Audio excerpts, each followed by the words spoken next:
Hi, guys. I am Wanda V. Smith, and welcome to day 4 of the 30-day journey of healing. On the 30-day journey of healing, I am praying that you are connecting. I am praying that you are listening. I am praying that you are praying through this journey because I am telling you that healing yourself, allowing God to heal you, it is a process. And it is what I call a journey. Now, it took me almost 3 or 4 years to say that I was completely healed. There were moments inside of my healing that I thought I was healed, but then something would happen and something would trigger me and it would let me know, I'm not there yet. And it will require me to go back in the face of God and tell God, I'm not there yet, but God, I really want to be healed. I don't want to just say I'm over it. I want to say I'm over it and I want to be over it. And so I am praying that you are taking this 30-day journey walk with me. And if you have missed day 1 through day 3, go back a few videos over and start with day 1 and bring yourself up to day 4. As you're going on this 30-day journey, don't forget to hit the like and subscribe button to my YouTube channel. Um, Make sure you don't forget to hit that notification button so you will be notified when I go on as we continue this 30-day journey. As I said, I am Wanda B. Smith. If you go back to my first video, then you know that I am recovering from a divorce.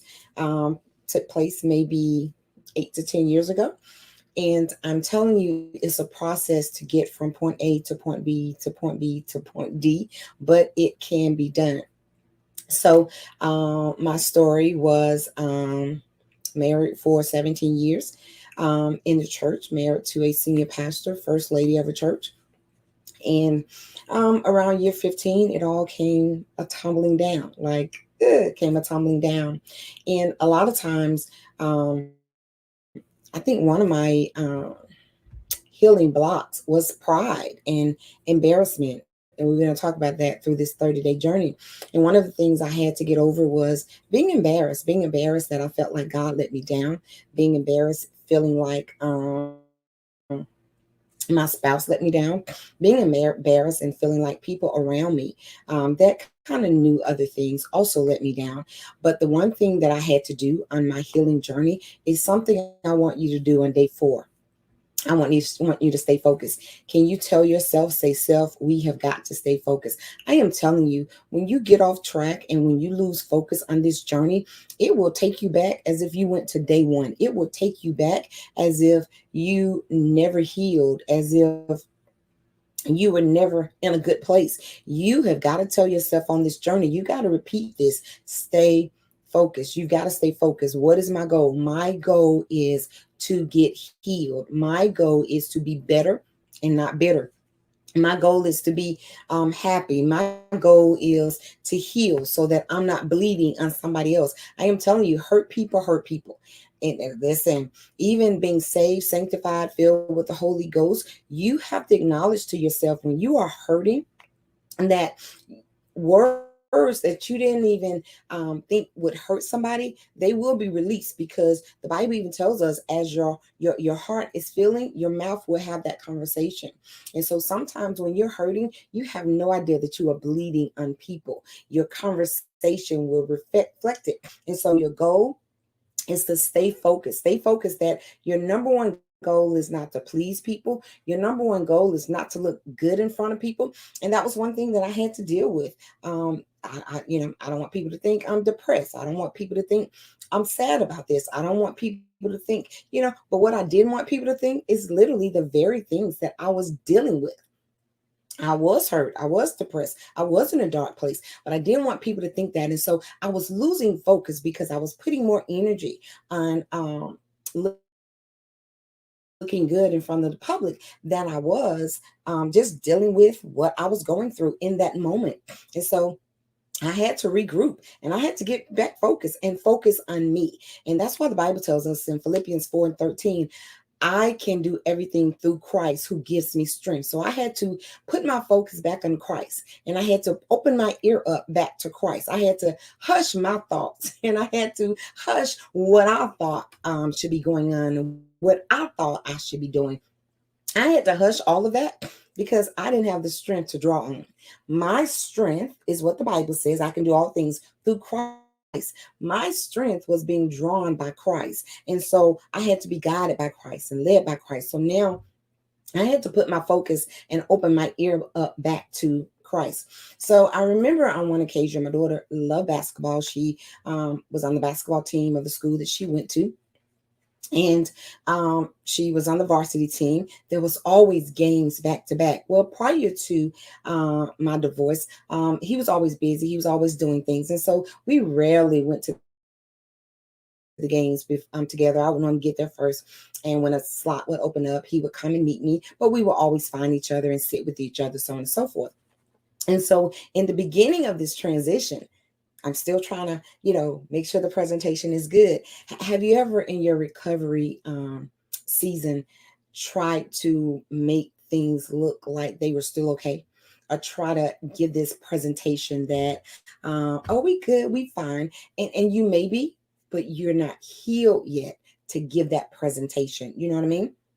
And so I'm still trying to keep up this presentation. And I'm still, if I, and see him on, I'm texting him saying, hey, I'm here, I'm sitting here, and he would walk through the door. I would look for him.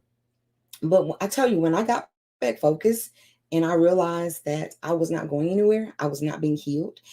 Even at times that we would meet or sit together, there were still thoughts in my mind like, so I'm not really focusing on the game. I'm focusing, but not really focusing, because there were still things going through my mind.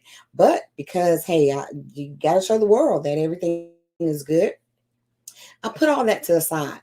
Those things that you put to a side, eventually you're going to have to bring them back to the forefront. That stuff you hide up under your bed. At some point, you're going to be reminded, hey, I'm still up under your bed. You got to deal with me. And when I finally got focused, and I finally, for real, told God I wanted to be healed for real. Like, I didn't want to pretend like I ain't want to play with this. God began to take stuff out of my closet that I pushed to a side. And God began to tell me, let's deal with this. Let's deal with these emotions. And let's stop trying to pretend. Let's stay focused on your healing. And so when I got to that point, I finally got to a point that one of the hardest things for me to do was he eventually got to he got to a game before I did. And I walked to the door, and I did. I literally saw him where he was sitting. He was kind of sitting further down, and I chose not to sit with him. I chose to sit a distance away, and to be by myself. One of the absolute best decisions I'd ever made. That was probably the best game that I had enjoyed since the divorce. My attention was focused on her in the game and cheering and being myself and not caring about what anybody think. And I knew that there were other parents and other, that knew things were going on. They knew that the divorce was taking place. And I'm sure that there was parents in between me and him that was saying, this is different. They're not sitting together. And so now the presentation is broken. What do you do when the presentation is broken, but your healing process is beginning? You got to stay focused. You can't worry about the naysayers. You can't worry about what people are saying. Who cares what they're saying? This is all about your healing. And people that are saying, oh, you should be nicer to him, you should start telling them, who cares? What about me? My voice matters. My healing matters. And you do what you have to do, and I'm going to do what I have to do, because this is the one thing I promise myself. I will not be that bitter old lady. I will not be that person bleeding on people. I will not be that negative Debbie Downer. I will not be that person. And whatever I've got to do, it may not be approved by you. It may not look sanctioned by you. It may not look right by you, but who cares? This is not about you. This is all about my healing. And that was one of the biggest steps that I had to make. So moving forward, I never intentionally just not sat with him. It just didn't bother me. And if I walked in the room last, I would sit wherever God told me to sit. And if he did find me and sat with me, that was fine. But then eventually it got to a point that even he started sitting wherever he wanted to sit. I think in the spiritual realm, it was like, just sit down there. And it was one of the best freedom moves that I'd made, because what I told myself was that The perception of people didn't matter. My healing mattered. The perception of what people thought, it no longer mattered to me because my healing mattered to me, because I could tell I was being dislocated from this person that I love being me.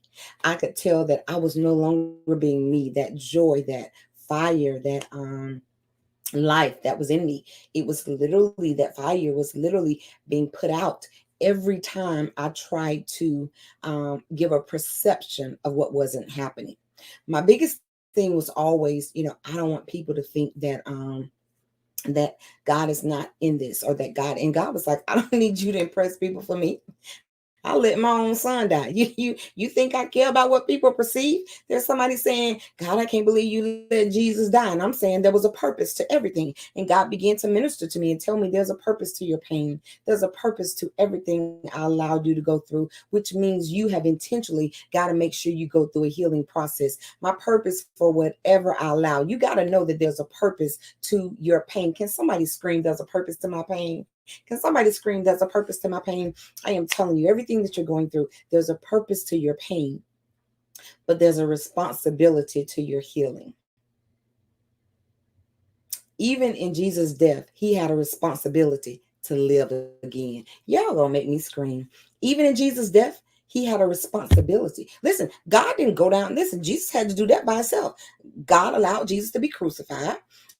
Jesus had to go to hell by himself. He had a responsibility to grab those keys and come back and resurrect himself, and so that I could live again. I'm telling you, your healing is your responsibility. I know God has allowed things to happen that has broken you, has hurt you. You didn't see it coming. Backstabbing, broken relationships. Hey guys, this can be a marriage. This can be a broken friendship. This can be a dating relationship that you've been in maybe 3 months, 6 months, 13 years.